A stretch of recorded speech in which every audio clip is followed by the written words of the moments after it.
Hello, everyone, and welcome to the Jungle presented by Dexerto. I'm DGon. That's Monty. That's Dom. One word. How are you feeling today, Monty?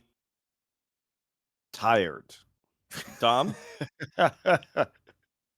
Uh, Satisfied. I'm full. Let's get into it. We're in now. The knockout stages, group stages are done. And we're going to start with the big topic, the knockout matches, because those are the ones that we've been salivating for all 2022.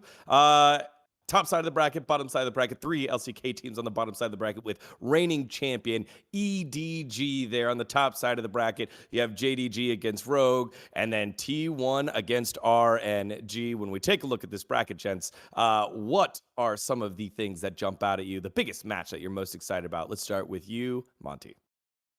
Look, I think there are two potential banger matches. Well, there's going to be three close matches, most likely, none of which involve Rogue. And Sorry, Rogue. there's going to be two kind of banger matchups in terms of quality because DRX versus EDG will be a lower quality game.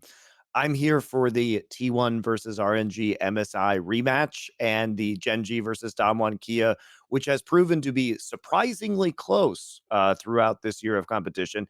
Now, Damwon has not beaten Gen.G yet, but Gen.G is terrified of Damwon, which is why they didn't pick them in the playoffs, even though they were a worse seed. They've played very close. In fact, the closest that we saw outside of the T1 match to Gen.G losing in summer was in their Damwon Kia game where Canyon went crazy on Karthus. I hope that happens again. I want to see some Canyon Karthus. That should be really, really exciting, I think. Dom? Yeah, I'm pretty hyped for the same match, but I'll just make it interesting. We'll go RNG T1 because you've got rivalries, you've got everything that you want in that matchup. You've got all the excuses for RNG now because T1 apparently only lost because of excuses during MSI. Now RNG is COVID, so maybe that's an excuse that they can use. The blue side excuse is going to be for T1 here. So if T1 wins, it's just going to be blue side diff. There's nothing you can say about that. So I think that this one's going to be absolutely insane. And also I think that people are underrating RNG because of like the week 2 performance. I really put an asterisk on that whole week's of performance. I mean, you look at their first game versus 100 Thieves, you can tell the players are not feeling well, which apparently, you can't mention. It's just no one mention COVID, guys. Don't mention the fact that the players are fucking coughing while they're trying to communicate in between the games, or that they feel fucking terrible clearly by looking at the cams. We're just going to ignore it. We're just going to pretend like it didn't happen. And we're just going to say Gen.G is just showing their strength. That's why they're the 1 seed from LCK.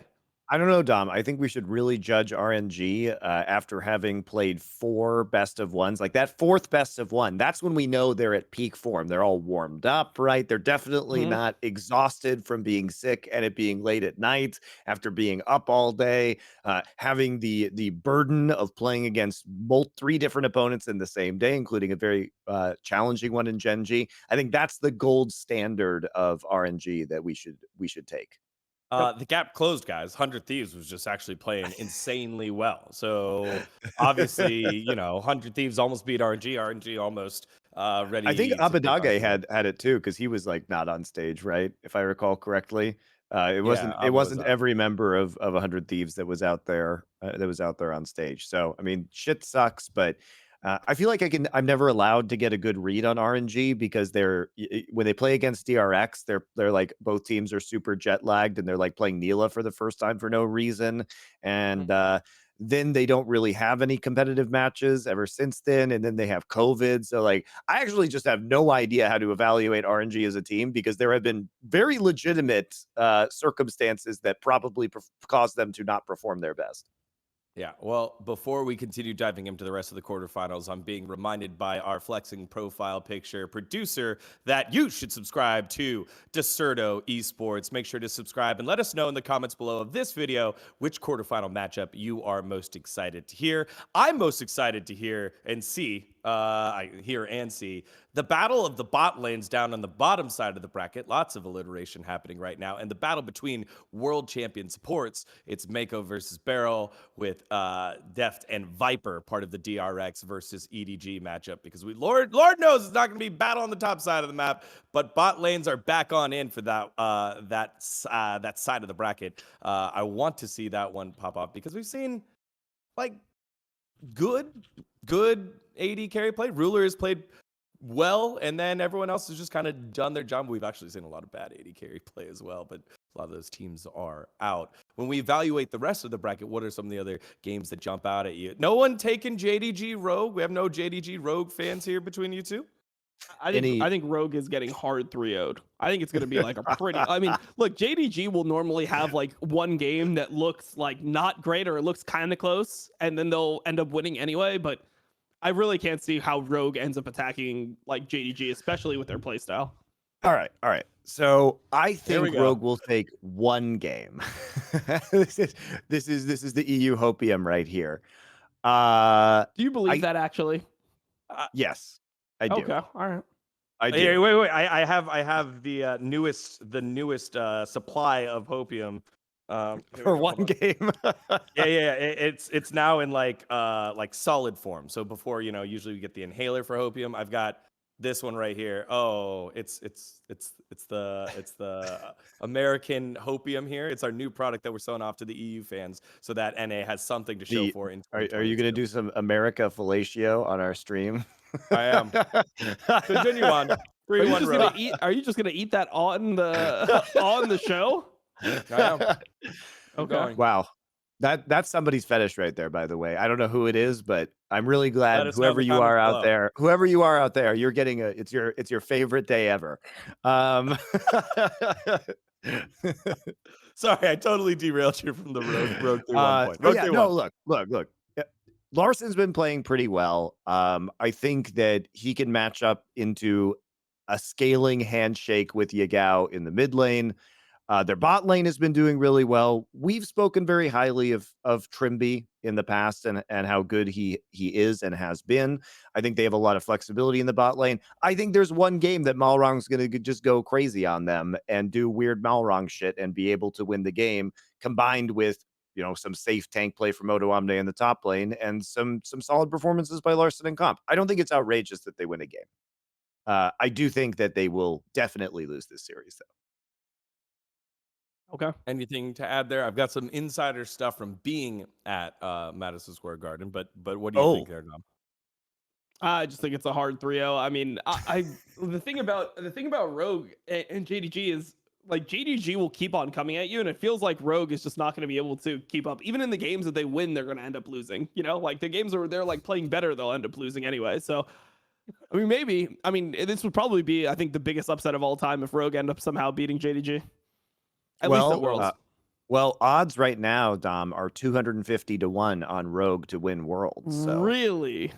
Oh, to win Worlds. What about for this one to win match? Worlds. Oh, yeah, it's 10-1. It's 10-1 for them to win this match. I don't think they win 1 out of every 11 times. I think it would be like 1 out of every 50. Wow. 1 to 50. Damn. So a couple things that happened with Rogue here. It was very apparent that Trimby kind of melted a little bit. So afterwards, they picked the Nasus in week 2. It didn't do well, and social media immediately crapped all over Trimby. And you know what? I don't know. There aren't many things that you have to do as a manager. Actually, there's a lot you have to do. But one of the most important things you have to do is on game day, don't allow anyone ever to go on social media on your team. And Trimby popped back and responded to everyone that was kind of popping off. I think Shocks and Cadril and casters and pundits. He goes, I don't think anyone was really flaming him. I don't think anyone. I think people have been very complimentary of his play because I think people just flame the Nasus pick and then he like took that personally. That's how. It seems exactly. He took it personally because the way it read was what I pick Soraka in finals. I'm a genius. I pick Nasus here and I get flamed or whatever it is. Fuck you guys or whatever. That just. He's known as a very emotional player. And when you get him on the highs, he's popping up, he's jumping up and down. People have to tell him to calm down, but that's a normal thing. when it's going well. But when it's going poorly, you kind of see what happens. The streak that they had there to close out the group stage was not so great. They finished that day, 1-3. And I kind of wonder about that, if that will happen in a best of 5. Obviously, don't check your phone during the best of 5, but Trimby has been such a big focus point for that squad and has done really well. So I hope that he's able to solve that one out. Anything? Nope. Okay. All right. Sounds good. I mean, like that was a statement. Unfortunately, I think this is most likely to be the most one-sided matchup of the quarterfinals, and it is, I think, difficult to find angles in which Rogue would actually come out with a victory here. It's a very bad draw for Rogue. If you were a Rogue fan, you were definitely hoping for the DRX draw, which probably wasn't winnable, but at least was like a lot more winnable than this one. JDG looks like the strongest team in the tournament, at least. Wait, DRX draw for who? For Rogue? Rogue can't draw DRX because they're same group. Oh, that's right. Oh, you're totally right. Damn. Well, all hope is lost then. Yeah, it was either Gen.G. I forgot that there. I actually remember now. There was just no. They were just doomed. They're just doomed. It was Gen.G, T1, and JDG. Right. Like yeah, they were just doomed no matter what. But this is the most doomed. This is the most doomed they could be. All right. Well, thank you for fielding the question for any of the Rogue and Rogue fans hoping for an upset here. Let's look down on the bottom side of the bracket. I touched on EDG Dam1. What do you guys think? Or EDG DRX? What do we think about that one?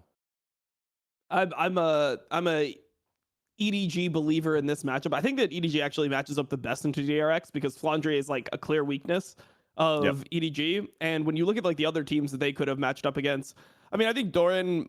I mean, I think that Gen.G is just a better version of EDG. Essentially, like it's the same way that the teams are set up. Good mid laner, good AD carry, like relatively slow, like ganking jungler, whatever. Weak top laner. But I think into DRX, like Flunger might be able to beat Kingen. I'm not very impressed by Kingen. I haven't, like, I don't even think that he's like a top 5 top laner in Korea. You know, like, I mean, I would take other people. I will say that top is pretty weak in Korea this year, so he might be a top 5 top, but that's not exactly saying. I mean, a lot. So I would like probably take Rascal over him. I would probably take, for sure. Zayas, Rascal. Yeah. I mean, I would take all the other top laners at this tournament over him, and then I'll take Rascal, and then I'd probably take Keen.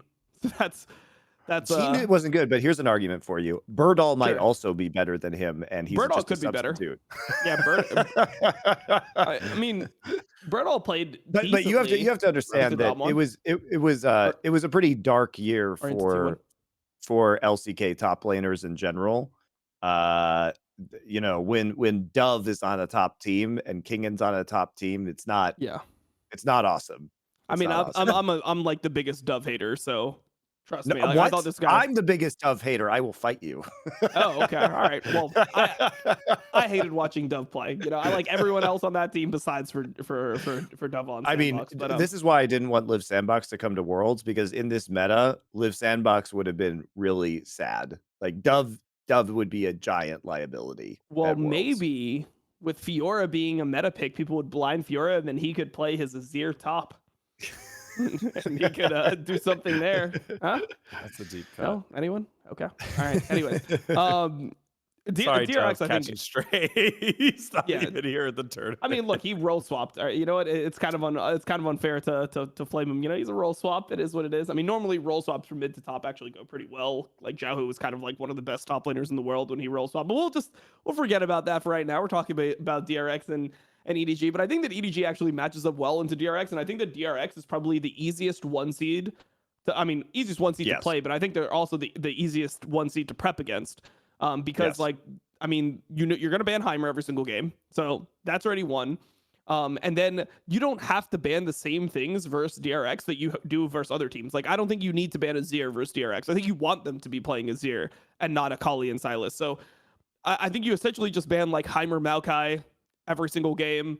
I mean, maybe you let a Maokai through if you're blue side. I guess it depends there. But I think that you could prep against DRX. You know what they want to do. They want to, like, you know, have Zika play something that's, you know, has agency to make plays. You don't really care if he plays control mage matchups. You try to force him into like bad Sylas angles, bad Akali angles, and play solid through there. And I think EDG can win. So I actually think that EDG is slightly favored for me in this matchup. I think it's pretty 50-50 for me as to who I think is going to win this. I think DRX and just the Korean teams in general get out of, they consistently get out of these worlds groups and they consistently perform well in the best of ones because there is a certain level of fundamentals to their play that allows them to be successful against multiple opponents in a short time period. And DRX is kind of the epitome of this very controlled, safe style where they play through their bot lane, they get leads. If they have leads, they don't throw them very often. I mean, we've seen games at this tournament that DRX closed out pretty cleanly against, the other teams in their groups. Like if you give them that advantage, they will just slowly crush you like a boa constrictor, and their macro is pretty good and their team fighting is pretty good. But like you're saying, Dom, they do have very specific ways to do that. I'm not entirely convinced that banning Heimerdinger is going to be the answer, because the concern for me about DRX is they find ways to continue to disrupt bottom lane. Like the thing is that now we know they can play this Ashe Heimerdinger nonsense, right? Which they weren't playing before.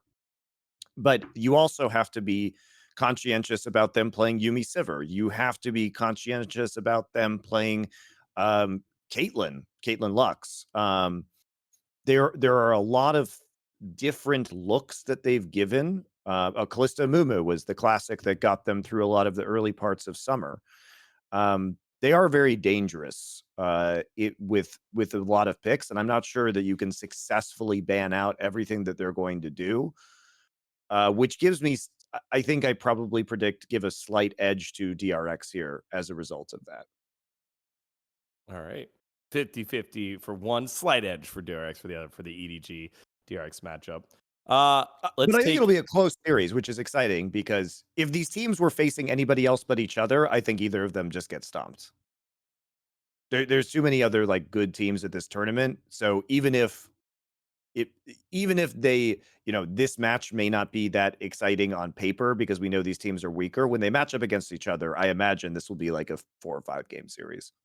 I was actually, when you said that, I started looking up and down the list. I was like, yeah, against Damwon and Gen.G, against RNG T1, so I would say this is the battle of what, 6-7. If Rogue is 8, Rogue is 8th, and 6-7, and then they get blasted by whoever comes out of the opposite side of the bracket from them, which is Gen.G and Damwon.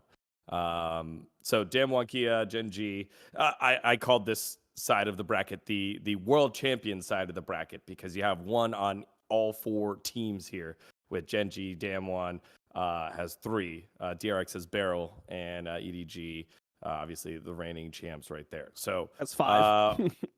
Yeah, all 5. So what do you think of our Gen.G Damwon matchup here, Dom?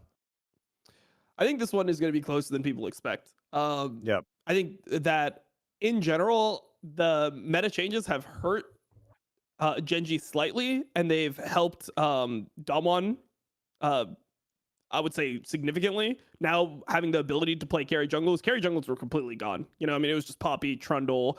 That didn't stop Canyon from playing them, though, and they even in a bad meta for it, they were almost winning these games against Gen.G.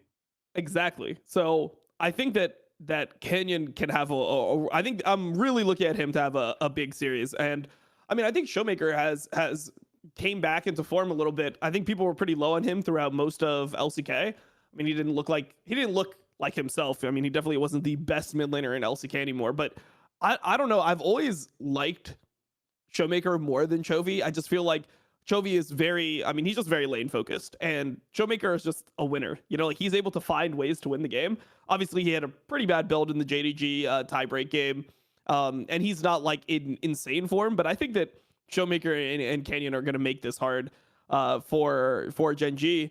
And also the fact that like the meta isn't as focused on like Yumi, Lulu with like Zeri and Sivir. I think that removes agency. Also, like Lucian Nami is slightly nerfed. I still think that Ruler will probably be playing the Lucian if it's up. So maybe Damwon needs 6-man bans on that or something. Or maybe they just go for their Lulu Aphelios. They did pretty well when they did that into JDG. So I just think that there's angles for Damwon to actually like play this closely. especially considering like the top lane matchup is now one where you don't have to worry about Nuguri really being a liability. I think they could just go tank versus tank or like protected versus H, like these types of champions top that I don't think that Doran is gonna have a huge advantage. I mean, I think Doran is the weakest member on Gen.G. I mean, that motherfucker's built like Panda C, like low key. Like this guy can randomly just run you down in certain games. Like, I mean, people will To be forget. fair, so can Nuguri. I you know.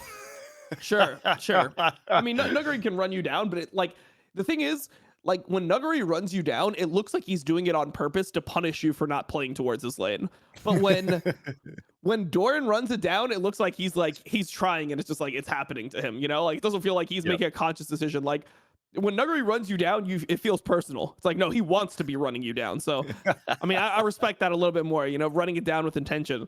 But yeah, I mean, Doran got his ass beat by Breathe in like the game, the second game next to the tiebreak. Like he got his ass fucking beat in that GP versus fucking Renekton lane. Like that GP almost was in a position to carry the game. So I think that the matchup is actually really interesting. Gen.G has better bot lane.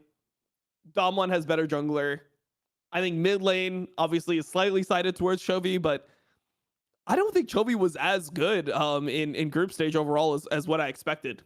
No, I mean he wasn't as good as he was in the playoffs for sure. Definitely not. And I wonder how he's going to fit into this meta, because I mean he is a good Silas, he is a good Akali, but I do think that like he's a great Azir as well. I mean, you would look at this mid champion pool meta and you would say, holy shit, this is incredible for Chovy. Well, I mean, so what I was gonna say is I think that his Azir is probably what he's best at, right? Like, so even though he is a good Silas Akali, I think Azir is like the champion that I think he's really like special on. Like he's really good on those super lane dominant picks. And then the other pick that I thought so like his two best champions I would have said were Azir and Ahri, but I don't know where Ahri is like in the meta. I know he played it once, but I feel like Ahri is kind of weaker than it was before. So I'm not sure if Chovy's going to be able to like completely dick Showmaker in lane if Azir is out of the pool. And I assume that it will be for this series. So I'm not 100% just ready to just give up on Dom1 like everyone else is. I think that Dom1 actually could win. I mean, I'd be willing to throw a Dom1 prediction. If somebody gave me odds, you know, I'm throwing a Dom1 prediction out there. I think Dom1, people who haven't watched LCK like don't understand how weird this matchup can get between these two teams, because Gen.G is a team like, okay, for example, T1 is a much better matchup into Dom1 because what T1 does is they have very good reads on their opponents. So when something weird happens, they understand their opponent's win conditions and then will adjust their macro play and their team fighting to those win conditions of their opponents, and they will find the weaknesses and exploit them. That's what we saw in the semifinals of LCK. The problem with Gen.G is that Gen.G really is not very reactive to weird non-meta things that are happening within their games. If you play meta comps into them, they can read you just fine. But they struggle to make adjustments in game if the strange picks start coming out. And Dom1 will always have the strange picks. That's the thing, is that as far as champion pools go, they may have as a collective unit the deepest champion pools at Worlds. Like that's not an outrageous thing to say between especially Canyon, Showmaker, and Nuguri. These are players that are highly versatile. Nuguri played something, Canyon played something like 14, 15 different champions over the course of LCK from the jungle. And remember, this was not a meta that was that many jungle champions deep. He was just playing farming junglers, weird shit throughout the entire split. So I think in this meta that has powered up Canyon, they are going to have tons of tricks to deploy against Gen.G, tons of them. And Gen.G could falter in those situations. Now, they've been able to stabilize in the series that they've played so far and not actually give up a best of series to Dom1, but it has been on a razor's edge. And it's just a bad matchup for Gen.G. For all we know, Gen.G might be the best team at this tournament, but because they have a bad individual matchup into Dom1 Kia, they might just get knocked out in quarterfinals. I don't think that's outrageous to think at all. As for Gen.G, though, reasons to be excited. They looked a lot better, even though it was mostly against a weakened RNG and a obviously demotivated 100 Thieves. but they looked more like themselves. They were playing a faster tempo game this week. They have also returned to the crucial Gen.G statistics of gold absorption on the map. They are currently leading all of the teams in terms of lane farm percentage and jungle farm percentage. They are so good at extracting every dime out of the map in terms of their lane assignments, catching back up through wave control. They just get more money than other teams, and that is something that, if it continues in this fashion, may allow them to challenge for the world's title. It was good to see that come back, though. One thing I'll push back on is I feel like this because Gen.G is really good at extracting gold, but one of the reasons that they're also good at extracting gold is because they're very prone to like giving up things if they feel like they're not ahead. So like if there's a dragon coming up, like second dragon for them, and they don't feel like they're in a good or they don't have a reason to fight. Let's say they think they might be able to win. But Chovy's in top lane farming instead. Chovy, exactly. So I think that's the one thing that needs to be said with the fact that they extract more gold. Like part of the reason is because they are more willing to play for gold leads over Drake. Yes, absolutely. And I think that's actually a core part of their strength is they rarely get baited into stupid fights. They will wait to get the gold and then fight you on soul point or even Dragon Soul itself with confidence in that regard. But yes, as a result of that, part of the downside of Gen.G overall is that they haven't been particularly focused for first dragon, but if you actually look at their overall dragon percentage for the entire tournament, they're second behind Damwon at 70%. So they get later, they choose their battles wisely, but they're still getting a pretty good chunk of the overall objectives. We were discussing champ pool there a little bit, so I started diving into it because you brought up the 3 players that I assume would have a very wide champ pool in Nuguri, Canyon, and Showmaker. So I went to look at Jukdam's champ pool compared to Ruler's champ pool. And it's kind of tough because, again, we're in a meta that doesn't allow a ton of creative freedom at the AD carry role or the bot lane role comparatively. But both players played 12 champions during the regular season and have shown proficiency to play the Yasuo, the Neela as well. And that didn't include Caitlyn, that obviously Ruler's been playing a lot of, or has gotten to play at Worlds and is a high priority. So we could see the difference is that while Dokdam may play a lot of champions, he's not as good at a lot of champions as Ruler is. Like he's a stunning Aphelios player, but he hasn't looked as a world-class player on a variety of these picks. Where Ruler, the only thing that was meta in summer that he didn't play and that he's just not known for as a player is Draven. And otherwise, he had an exceptional performance. And now that I don't think we're going to see as much Draven probably moving forward within the playoffs, just based on Draven's performance and the kind of flippy nature of it. Maybe we will because it's a best of 5 and one team may just want to all in on one game and see if they can sneak a win out with by playing an aggressive Draven. But there's also other champions such as Ashe that are coming around now that Ruler has always been known for. And I think we will see more Ashe. And it feels like the champion pool is definitely like moving in Ruler's direction in a very good way. Ashe on there. Let's see. There was one more that I thought of that came up, but I guess both. Yeah, that's mainly it. Yasuo was there. Whatever. It was just cool to be able to. One of the interviews I had, Yasuo will be there, especially for Dokdam, because that's part of their mind game strategy with like sending Yasuo into like the Heimerdinger strat that they used in playoffs. It was very cool, but maybe they got a little bit too fancy with that one in terms of actually being able to execute the cool idea. He did play it as well. They won 3-2-7, so he didn't go with like an 0-10 power spike before he popped off. But it's been cool to see this whole meta continue to evolve and now see what it means for the teams that have much greater micro and macro ability than a lot of the teams we were getting the creativity from earlier on.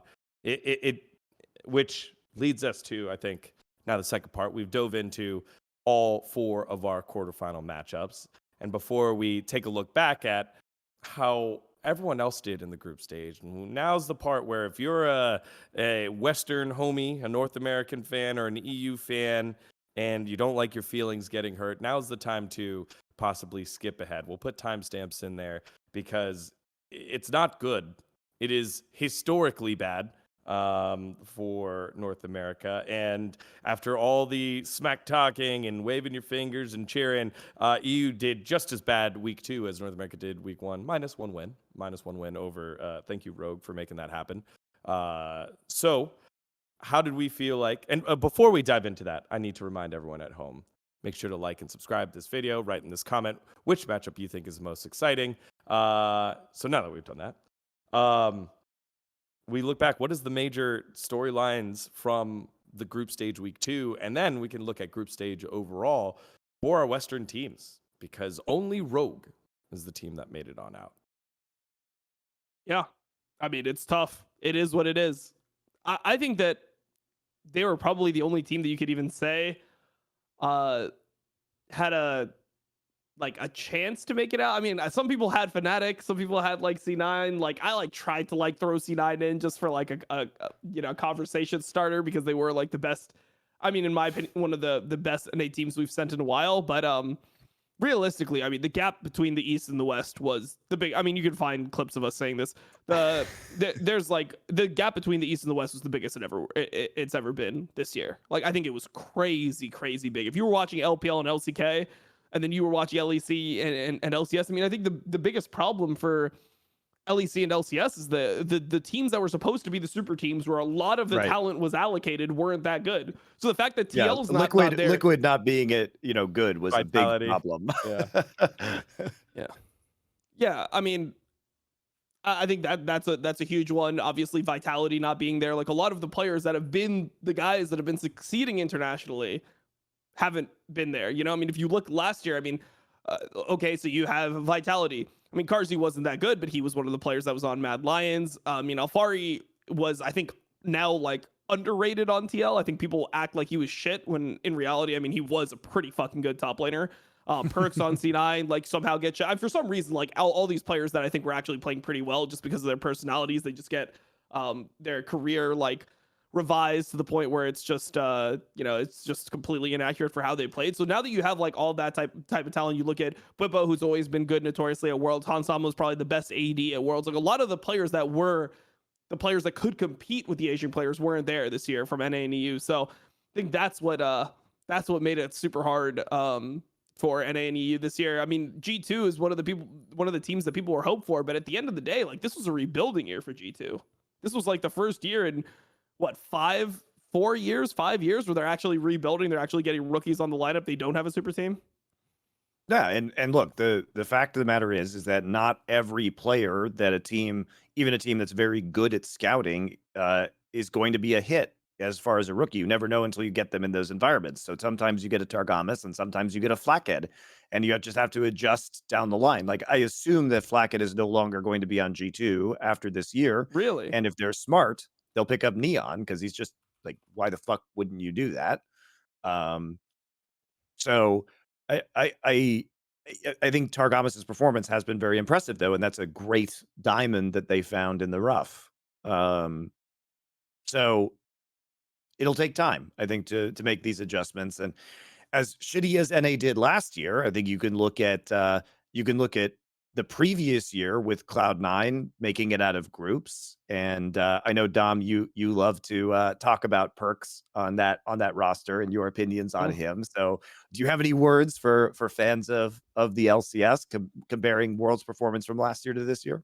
I just think it's ridiculous that I see people like Travis coming out with videos where they're like, we need less Perkz in the LCS. Yeah, less winning. Like, what the fuck? Like, he was literally the person that carried the key games to get the only NA team that's got out of groups in 4 fucking years, in the 4-year span, like 2 years before his year and then this 1 year after. So like that type of take, like, yeah, you can have this take where it's like, oh, we need more JoJos. There's only one JoJo, bro. Like, there's not more JoJos. Where do you think these fucking JoJos are spawning from? Like, there's no JoJos. Baby. We need like, you. Bro. I mean, maybe I got to start passing on some of the League of Legends genetics. Maybe I start a family in 17 years. Maybe we can get another JoJo. 18 years, gotta. Maybe in 18 my son can years. get there in 15 years. Okay, don't worry about it. I've got All the right. head start. All right. Okay. the Monty League of Legends genetics going through. So that's all I'm saying is like there's no more Look, JoJo. he's So, half Korean too, so true. Yeah, actually, Winsome out here. What is the generation that we're on, right? If we're Gen Z, what generation are we on? Because then It's we like can figure out Gen how to like name double B or some shit. I I don't think fucking it's know. I think it's called Generation Alpha is my kid's generation. it. Oh, holy, is it really? I think that's what it's called. I don't know. I could be wrong. All right. Well, we're moving Um, away from a name like no, I no, will no, dominate, no, no, and I it'll wanna be I may dominate. Okay, okay. That was my joke. All right, go ahead. I do think that it's funny that like the solution proposed is like just get more JoJos, bro. Like what do you think the NA teams have been doing? NA teams would fall over themselves for a new resident mid laner of JoJo's quality. The problem is that person hasn't emerged because NA mid laners have not been up to par. In fact, the teams are actively convincing NA mid laners like Busio to go to support because they know they're not going to be able to hold up with other mid laners and they will have a more successful career as a support player instead.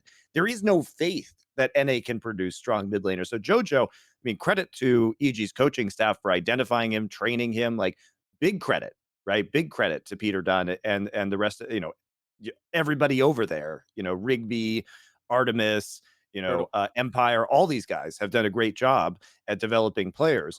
But I don't think it's reasonable to think like, oh yeah, we're just going to get more JoJos. It's far easier to get a Perkz, weirdly enough, and pay him to come to NA and get you out of groups.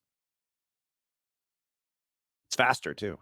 Yeah, I mean, look, all I'm saying is somebody like Perkz, like people like flaming for regular season performance, dude. You got what the fuck you paid for with Perkz. Like you got a title. He got a fucking title, and dude, people just like don't remember like what the fuck was happening in game 4. What was that Zoe bubble that literally was one of the key things that won them the fucking title, bro? Like all these moments, people like forget about them or something. Yeah. I think you made the point. It's not about less Perkz. It's more about less like Hansamas. It's less the players that are really good from elsewhere and then all of a sudden lose form, not fully proven. I mean, look, Team Liquid was just a poorly constructed roster. Like you want to make the super team, but you can't have like people who want to go crazy on the other team and take risks like Core JJ and Bwipo and then pair them with Bjergsen who wants to play the most conservative, like, risk averse play style ever. There's just going to be extreme dysfunction when you do that. It wasn't built around a concept. It's so disrespectful to me that like so Perkz was paid the same amount as Hansama. Do people not know that? That like they're like the same level of contract. Sure, there wasn't the buyout, right? Like there wasn't that insane buyout, but it was roughly, the rumors are they're roughly both $2 million a year salary, right? And also like Perkz's buyout, Vitality paid the same thing for. So it's like the buyout was essentially like when EU bought him back, like it was just the same money change hands. So they played for the same amount of salary, and Perkz was infinitely better than Hansama. Became like a Jinx Seraphine 2-trick. Yeah, so to me, like the fact that everyone always uses Perkz is like, oh, we don't need these types of guys. And like I guess it's because Perkz has like an ego or whatever, and Han seems like a nice person, so they don't want to flame Hansama. But like Hansama was a significantly bigger failure than Perkz was. Didn't make a final, didn't go to MSI, didn't play well in key games. Like he just looked like a completely different player. So I just think that it's so weird that the community is all about like, fuck Perkz. Like Hans didn't play the best, but he'll do well in EU again. Like it's just so weird to me, man. It's so off-putting for some reason. Yeah, I would scoff at the person that labels Perkz as a failure. That his time. I just don't even understand why do NA fans hate Perkz? Like what the fuck is actually going on? Okay, Perkz people rules. don't like being told they're bad. I can explain it. Explain it. Okay, so the first thing that he said was that he was gonna come over and like destroy NA, right? Which people thought like really disrespectful. They're like, God damn, like really, like he's gonna come over and destroy NA, like he wasn't even that insane last year, and then he didn't like look super dominant. Like he played good games and clutch moments, but they wanted to see him just shit on the league. They wanted to see like fucking Chovy in the league or some shit, just like, or like how Summit was in spring of this year, where he's just gapping everyone. It's almost like players that gap people in regular season and then fall off completely in playoffs are respected more than players that like phone it in regular season and then like level up in playoffs and play well in playoffs, which is fucking super weird to me. Like sure, they're like regular season is a longer period of time, but the playoff series matter a ton more. So that's number one. Number two is that like he was like at times like having just like really it games. Like he had the 0-7 Renekton game where like that will just hurt your rep a lot in terms of the community. People always bring that up. If you play like okay, or you play like pretty passive, and this is why some players that are playing for job security don't end up taking much risk. If you just have like a 0-1 score line and your team slowly loses and you don't try to do anything in the game, you don't try to win, people like the random fans will always they'll criticize you for that, but they will never criticize you close to as hard as if you're actually running it down in the game. And Perkz had a lot of like rundown games where you could really like point to it and be like, holy shit. He's just like really sprinting it. I mean, also just like, I mean, the thing where the smug European mid laner, you look at his face, he's like smiling like while like running it down. It just rubs people the wrong way. So I mean, those smug Europeans, how dare they come into North America? I just think it's so weird that like he's the guy that people say we don't want players like is he really the guy that you're gonna put out there and be like, oh yeah, he's the import that we don't want? It's like, what about the imports that were just fucking trash? What about like Crown for CLG? Isn't that the like? What about Bang? Aren't those guys the imports that we don't want? We don't want the import that's gonna like actually fucking get us out of groups. What about like, boy Ica? Oh no, that one's an E, man. I mean, yeah. I mean, that's a different type of it. That's like the other side of the coin. Where yeah, exactly. Yeah, but I'm talking about like the high budget. Yeah, the high priced imports. Like, I mean, you got what you paid for. I think if you asked a team, like, look, you're gonna get one championship out of the 2 splits, and you're gonna make it out of groups. Is that worth $2 million? They'll say it. They'll say yes every time. I think he delivered what he was supposed to. Yeah. So and then got the money back. You covered. And you then got washed, the then you got the fucking money you back. washed it. Yeah. I mean, I plus like I think that Perkz is great for European fans like as well. Like people just wanted to see him play. I don't know, man. Right. I don't know. All right. We devolved into a very specific example of a larger thing that was said. We don't need more Perkz, which came about from North America being bad. We don't have JoJo's. Don't worry. What we do need is weekday LCS and budget cuts to all of the teams and no more Papa Smithy. These are things that are great for us. Yes. So all those things that Monty just said are things that literally happened all last week. So it was announced that LCS will be moving towards a weekday schedule. Papa Smithy stepped down and from the GM role over at 100 Thieves, will no longer be continuing after they were knocked out. That was my hint thing that everyone wants to see on roster leaks what they want to see. I put all the hints out there. It was exactly there. It was exactly it. Franchise altering, in my opinion, and the most successful general manager in the last 2 years, from wins. That's what it seems like to me. So Papa Smithy stepping down. This all just feels like it's in the wrong direction here, Monty. I mean, what do you say? Like, obviously, Papa Smithy is a close friend of mine. I'm very disappointed because I think he's done a very good job of GMing 100 Thieves. When he came in, I think he had to struggle with some of the import slots that he had on the team, obviously, in order to make that work, which led to like Ryoma and everything. But it was kind of unavoidable because he had to wait for Sunday's green card, right, in order to actually run the roster that he would have preferred to run. He went out and took a risk and got Abadage, and that resulted in a title, in spite of the fact that I think we all hate watching 100 Thieves. I can't deny that they have in fact been to 3 consecutive finals and won an LCS title. So as much as I find them frustrating, the results have been there, just objectively. So I think he's done a really good job with the pieces that he's had, not having the biggest budget in the league either. I mean, he had obviously a very good budget, but not at the top at like Team Liquid levels. And I think he's been very savvy about the way he runs the team. I think he's brought in a lot of good coaches. Remember, he snagged Reapered after Reapered was just kind of chilling for a while, not doing anything. You know, he got Mithy on board as well, brought Freeze in. All of the coaching staff has been his construction, and he's built out very robust systems in amateur and academy to train and discover new NA players. And most of the kind of hyped new NA players are coming from the 100 Thieves system. And he's worked very hard over a number of years to make sure that these players get proper development over time. And I think what's so shitty is that the fruits of those labors are probably not, you know, he's not going to get the credit for them that he deserves, because they're going to, you know, he's not going to be with 100 Thieves, and they're going to do certain things, or those players are going to go to other teams, and nobody has seen them because nobody likes, you know, what, nobody watches Academy. And all of a sudden these good players are going to show up, and he's not going to be the one who gets the credit. So I think he's incredibly valuable to organizations, and I hope somebody, both him and DeFicio, I think we're both very good at GMing. And I hope that other orgs take notice if they want to build something, a robust system for Path to Pro, as well as the professional team themselves, and takes that long view. I hope he, you know, gets another opportunity, because there are a lot of bad GMs in this space, and Papa Smithy is certainly not one of them. Yeah, definitely just succeeded.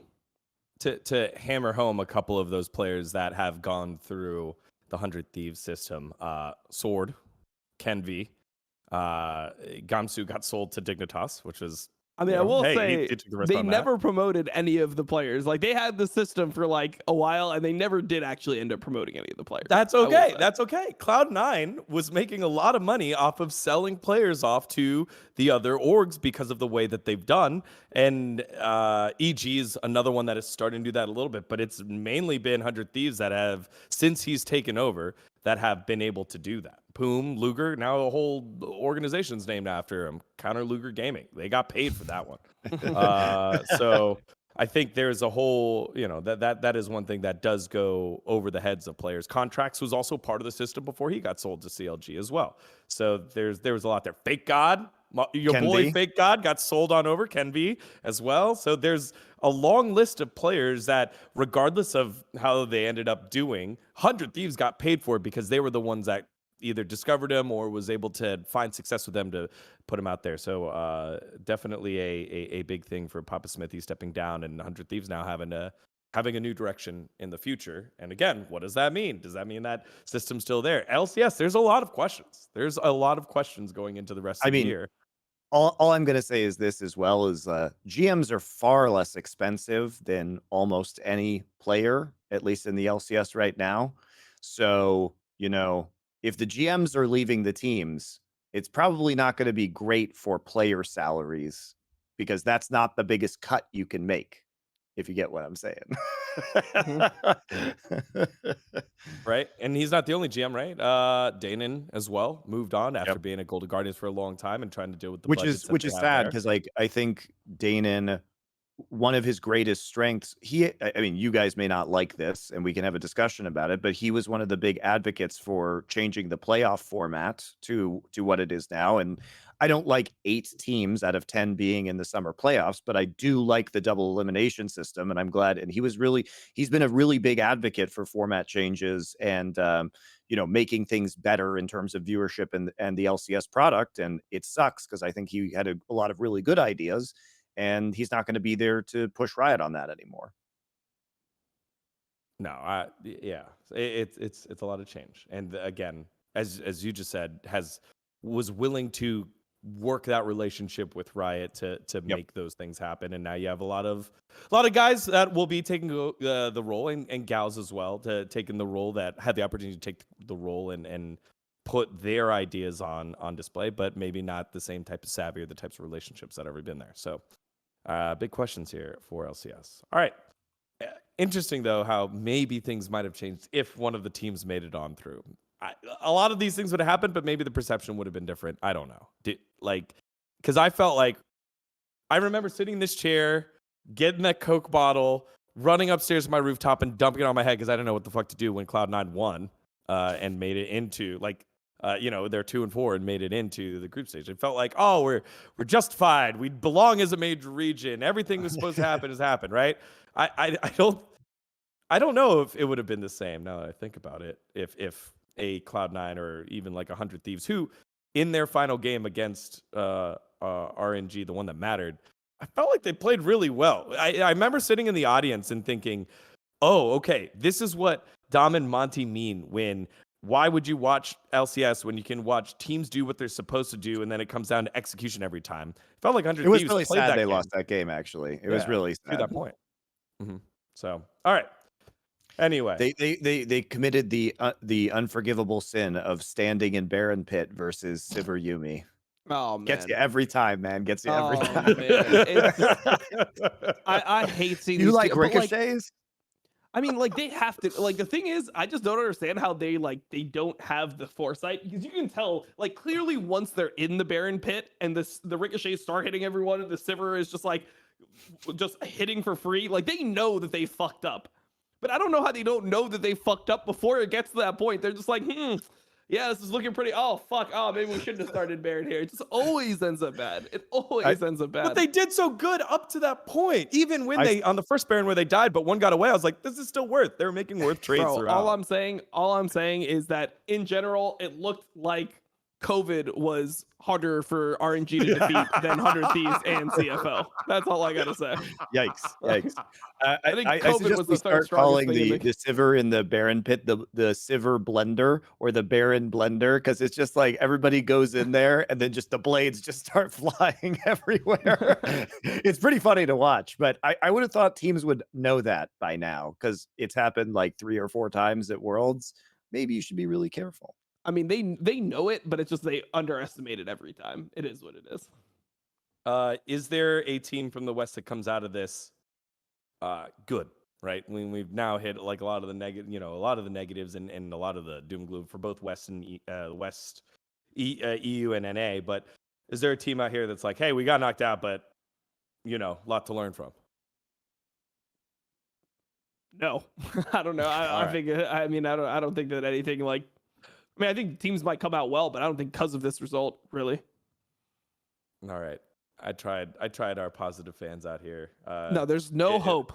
Look, all I'm saying, guys, it's going to get worse. Like, this is just the beginning. Like, just no. Okay. Well, there at least in NA. I think Europe I still have more hope for Europe, but I have no hope for NA.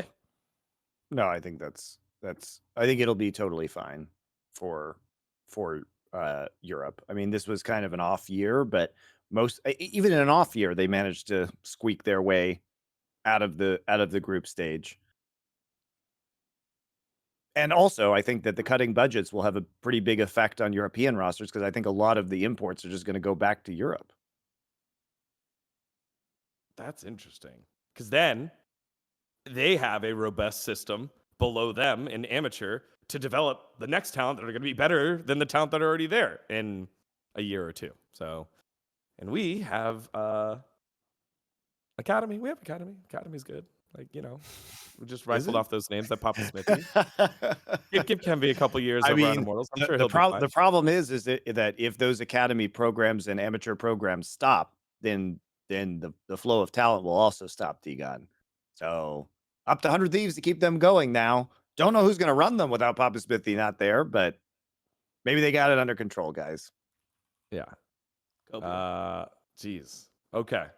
Let's move back to the world stage as we close out this episode again. Show's slightly shorter because less matches for us to cover. So we went over all the matches more in depth. Let's make it official and get your predictions on each one of these games. We'll start from the top side of the bracket and work our way down. So JDG and Rogue, after all that positivity about the West, here we go. How do we think this would how could it be out? better for JDG? This is absolutely the best draw they could have gotten. Kudos to them. There's some positivity for JDG. 3-0s. What do you think here, Dom? 3-0. All right. I think 3-1. I believe in Rogue's ability to win one game in this series, but I don't think there's a lot of hope. We've seen how well JDG plays from behind. Rogue is not going to be the team that it sees JDG's comeback angles and then prevents them. It's very hard for even some of the best teams in the world to do that. Like, I don't know, look at Top Esports and what happened in both best of fives that they played. Yep. Rogue is not that team. But I do think they can steal a game in this series. I do think it will be fun to watch. I feel sad for Rogue because even though they had, you know, there wasn't a good choice for their draw, right? It was T1, Gen.G, or JDG. I at least feel like maybe there were some angles for them to perform better versus like T1, for example. Maybe you get a bot lane advantage there, considering their bot lanes looked really good. But with JDG, I think it's super difficult to see scenarios in which Rogue could win an entire best of 5. I hope I'm wrong because the upset would be absolutely enormous, but I don't think I am. All right. Well, there goes the Western Hope in our first prediction. Let's move down the line here. Next up, it's the match of MSI, the rematch. Who you got here, Dom? It's T1 and RNG. I think I have T1. I think T1 has been looking a lot better. I think that meta shifts has actually helped them more than I thought they would. Like carry tops coming back in, it felt like that actually helped them quite a bit.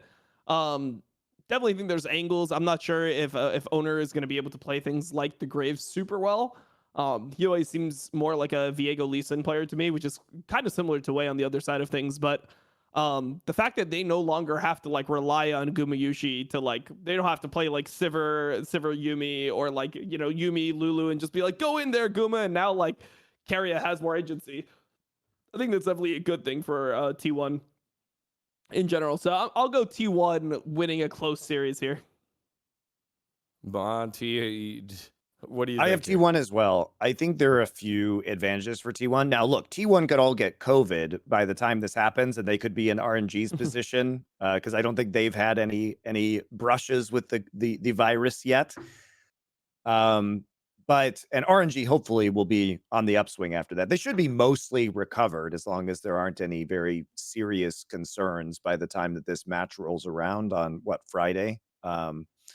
They should be mostly better, which is nice, and hopefully T1 won't be under the weather. That said, T1 has a really unique style at this Worlds so far that nobody else is really running, even though you will see many of the same champions from T1 that you see from other teams. The way they use them and the comps that they're running are basically pick compositions as opposed to being designed for team fighting. They may play Sivir Yumi, but they're not using it to 5v5. They're using it to kind of like force engages or skirmishes in side lanes and pick somebody off or fight 2v2 or 3v3, or ideally, right, 3v2 or something like that when you have a speed advantage and a significant amount of gap closers or long range engage. The one match that they did actually play a different style of composition on was their last match versus EDG, where they played more of a team fighting style. But I don't even really know how to read into that because so much of that was Zeus just getting a 5,000 gold lead on Flandre and being super far ahead on the GP. In an even game state, that's what I want to see from T1. So they have really big advantages that they can accrue through Zeus to just kind of suffocate their opponents with gold. And then they also play these pick comps very well. The depth of their ability to play other kind of comps, we have to call this into question. But they also didn't need more depth than this. They were playing a similar style in spring, and that got them all the way to game 5 at MSI. But RNG should be used to this style from having played it before. And I'm curious about, the big change is Breathe in for RNG instead, and Breathe versus Zeus should be probably a pretty fucking fun top lane matchup to watch. All right. Well, so my point is there are angles for RNG to win. There are angles for RNG to win. What do you have? Say that's a little faker right here. This is the T1 keychain right here. Another T1 win. I'm just making sure that it is the T1 win. I like it. Yeah. Right. So I think this is probably a T1 win, but RNG certainly has opportunities, and Breathe will not be as bad as the top laners in their group against Zeus. So without those leads, what does T1 look like? Like, he might be better, but he's not going to probably put Breathe in the grave like he did with Fudge and Flandre. Absolutely. Sorry, Fudge. Next up, it's Gen.G and Damwon. There it is. I love this one. Where are we going with this, Dom? I've got, you know what? So like, I don't actually have Dom1. Like if my life was on the line, I would have Gen.G.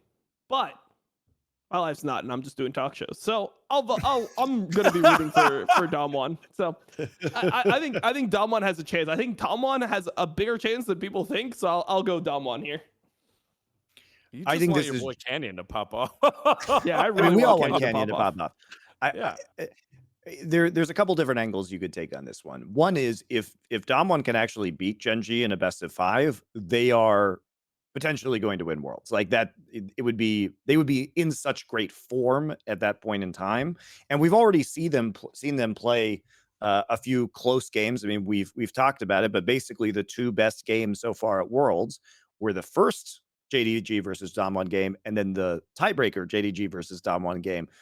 Very, very high quality League of Legends, super entertaining. I would love to see a best of 5 between those two teams. And if that, I mean, it can only happen in the finals now, but that would not be a finals I would be disappointed with on paper.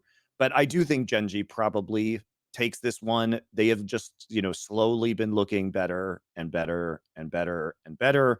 They're going to have more time since it'll be played on Saturday. So they've got basically all the days this week in order to prepare, refine their strategies more. We saw a big jump in Gen.G's quality, but as I said earlier, hard to get a read on them when the only other good team in their group was very, very ill with COVID and playing a million matches in the day.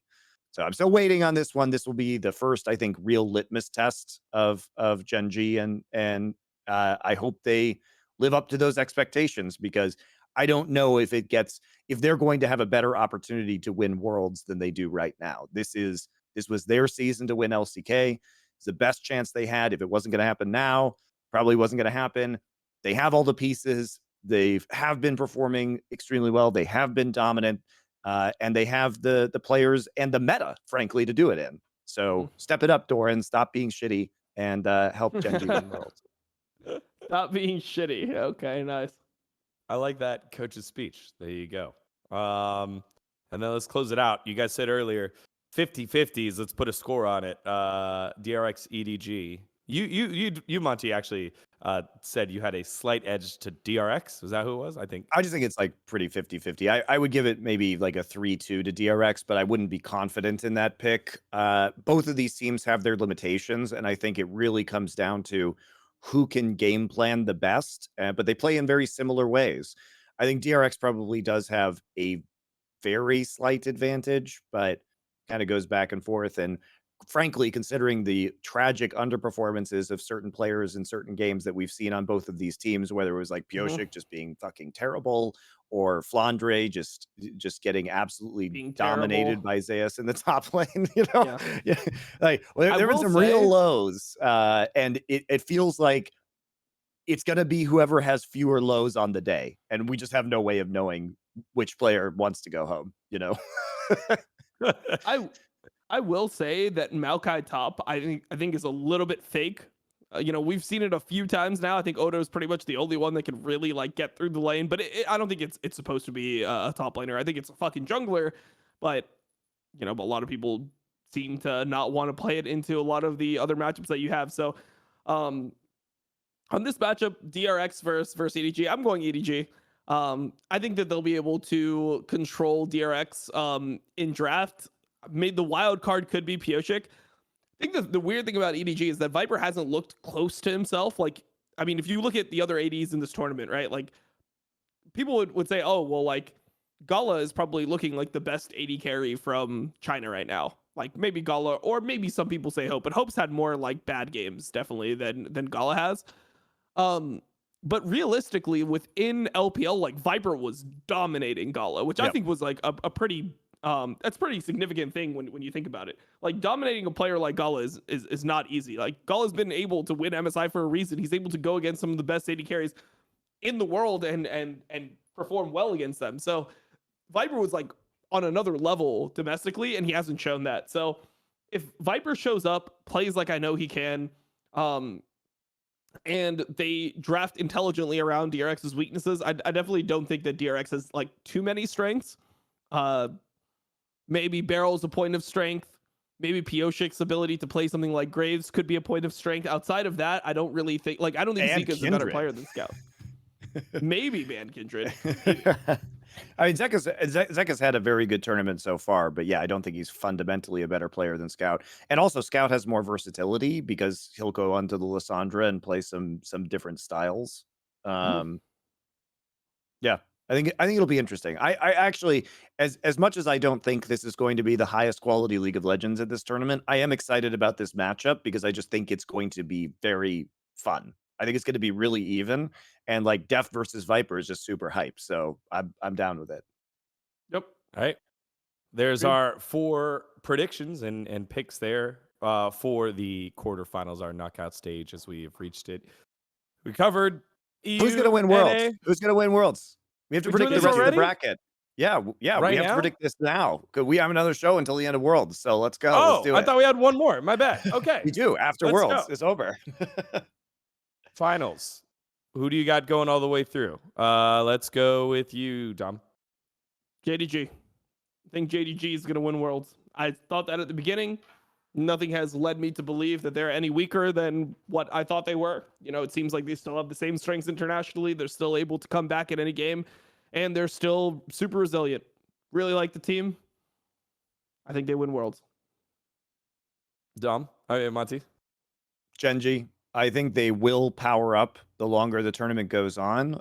From what I've been understanding in scrims from people that I've talked to is that Gen.G has been very, very good in scrims and that they've had trouble translating that to the stage, but that they've been absolutely dominant.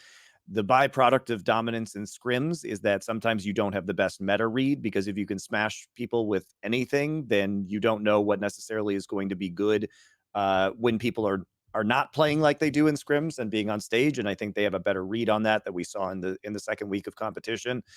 Gen.G, this is their time to shine. I think this is Chovy's year. Peanut will continue to play well. I think if they can get past Kia, they should breeze their way into the finals. And I believe that Gen.G will still take the title. Okay. Just right off the jump, I immediately thought, give me the back-to-back. The first team to do it since SKT, when they were still called SKT, did it. EDG, if they can get past Gen.G, that was the one I was looking at, right? I think that's the finals. The bottom bracket semifinals is the finals. They win over JDG to Dom's point as well. I think JDG is pretty in good form. Spicy all LPL finals take. Mm-hmm. Ooh. Yeah, I mean, Dom's dream. Here's North American fan number 1 seeing LCS fan number 1 seeing no LCS teams here. It's a slow regression away from the West. It's now a slow progression towards the East, and specifically to Chinese League of Legends for this year. All right. Now, I think that does it, right? We've hit everything all the way on up to here. The next episode will be after finals as we recap everything. So we have our quarterfinals still at Madison Square Garden.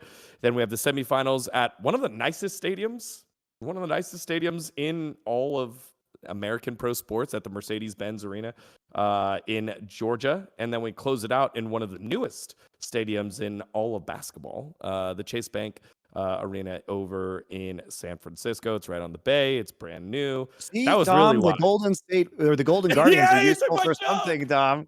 They're useful for something. We got their stadium. We got the Golden State Warriors Stadium for World Finals. What a bunch of bros over there at Golden Guardians. Yeah, that was because of Golden Guardians. Yeah, because the LCS finals that was held there was in Oakland at the old stadium. It was at Oracle Arena. It was one of the last things that they did before they left Oracle Arena with Oakland and moved to San Francisco, where all the tech money is and all that stuff. So make sure to come say hi. If you see me there, I'll be at the finals. Well, I was tired of. I think I will probably be there too. So that's fun. There you go. All right. Well, we'll link up and watch our socials for that. Where can people catch you throughout the rest of Worlds here, Dom? I'll be here. I'll be over on Last Free Nation. I'll be everywhere. I'm on Riot's channel. I'm on my own channel. Like we are. Are you on the LPL channel? You doing an LPL Well, no, broadcast or podcast? No, I'm doing, but that one's going on my channel. But yeah, I'll be Okay. everywhere. I'm All like the right. Tom Segura tour. I'm coming everywhere is the name. That's pretty much me. Yes. I'm coming everywhere. I All like right. how you are both everywhere, but also just in that one room at the same time. Yep. Isn't I the mean, that's pretty modern much world everywhere. amazing? It's pretty Uh, amazing. Monty, so you're gonna be at the finals, but what are you doing until then? Where will people find you? My watch parties for boomers with Doa and Wolf, where we chill on the couch on my stream and make really terrible jokes and say inappropriate things and laugh at the games. So it's a good time. I really love that name. Worlds for Boomers. Boom. Done. All right, everyone. Thank you so much Tom's for got the watching. Make Zoomers. sure. I got the boomers. Do I have the Zoomer? Actually, Do you- I have that's pretty... what I was about to say. Do you have the Zoomers? I don't know. No, I don't. I don't Where are have the Zoomers, Tom? Where do they live? Do they I live don't on think they LS's watch League stream? of Legends. To be Cadril? honest. Oh. I don't think Zoomers Where are are the watching Pro Zoomers? League. Like, I don't think No, there's no. that many If they Zoomers. do watch, where is it at? Where is it My at? average age of my audience is like 25 or 26 now. I think that like people started watching me maybe when they were Zoomers, but I mean, they're just older now. I don't think I'm getting many like new young fans, you know? Like most of my content kind of appeals to like older people anyway. Like who's going to sit through a talk show if you've got like a TikTok attention span? That's fair. That's a good point. Well, we'll figure that one out in the future. All right, everyone. Thank you so much for watching. Make sure to like this video, comment on it, which team you think will win Worlds, and of course, subscribe to the channel for more League content. We will see you guys after Worlds, and we crown yet another champion in League of Legends. See ya.